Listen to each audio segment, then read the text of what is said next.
रानिया एक पुरानी अलमारी साफ कर रही थीं। तभी उसे एक चमकती हुई किताब मिली।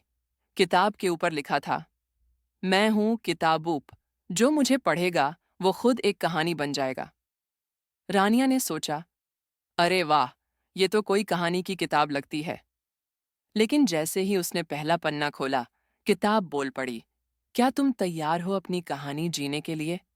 रानिया चौंक गई, लेकिन उसके दिल ने कहा, एडवेंचर मिल रहा है, पीछे मत हट। जैसे ही उसने दूसरा पन्ना पलटा, एक तेज रोशनी फैली और रानिया किताब के अंदर चली गई। एक जादुई दुनिया में। वहां सब कुछ लफ्जों से बना था। पेड़, नदियां और शहर, सब कुछ। किताबू बोली, हर पन्ने पर एक कहानी है। तुम्हें हर कहानी का अंत ठीक करना होगा, तभी तुम वापस जा सकोगी। रानिया की आंख खुली। एक अजीब से बाजार में। वहां सब चोर थे और वहां की रानी थी, तरकारी मलका, जो लोगों से सब कुछ चुरा लेती थी। किसी के चेहरे से मुस्कान, किसी की जुबान से सच और आंखों से सपने। तरकारी मलका ने रानिया की भी आवाज चुरा ली। अब रानिया बोल नहीं सकती थी, मगर धीरे धीरे उसे समझ में आया कि अगर वो किसी चोर को कुछ देती है तो वो अपनी चोरी की चीज वापस कर देता है। तो रानिया ने मलका को अपना एक स्केच दिया, जो उसने अपनी मम्मी के लिए बनाया था। तरकारी मलका की आंखें भर आईं। उसने रानिया की आवाज लौटा दी। किताबों बोली, कुछ चीजें चुराई नहीं जा सकती, जज्बात बांटने से बढ़ते हैं। अब रानियां एक जंगल में थीं।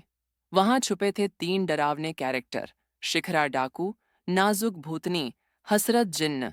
ये सब अधूरी कहानियों से निकले विलेन थे, जिनका कभी कोई अंत नहीं हुआ। शिखरा डाकू बोला, मैं कभी किसी की कहानी का हीरो नहीं बन सका, इसीलिए अब सबकी कहानियां बिगाड़ता हूं। रानिया ने मुस्कुराकर कहा, तो चलो, मैं तुम्हें एक नई कहानी देती हूं, जिसमें तुम हीरो बनो। उसने किताबूब में एक नया पन्ना लिखा। शिखरा डाकू ने जंगल छोड़कर एक छोटी सी लाइब्रेरी बनाई, जहां वो बच्चों को कहानियां और सुरक्षा सिखाता था। शिखरा की आंखों में आंसू आ गए। पूरा जंगल चमक उठा। अब रानियां वापस अपने घर में थीं। लेकिन सब कुछ अजीब था। स्कूल में कोई उसे नहीं पहचानता था। उसके दोस्त उसे भूल गए थे।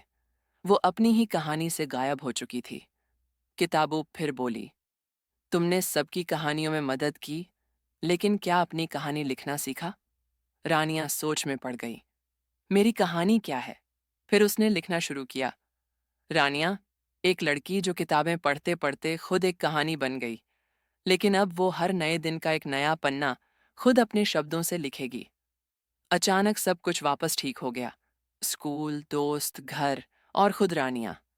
किताब ऊप अब बंद हो चुकी थी, लेकिन उस पर एक नई लाइन चमक रही थी, जब कभी तुम अपनी कहानी भूल जाओ, मुझे फिर से खोल लेना। अब रानियां हर हफ्ते बच्चों को कहानियां सुनाती है, लेकिन एक बात हमेशा कहती है, कोई भी किताब जिंदा तब तक नहीं होती, जब तक तुम उसमें अपना दिल न डालो।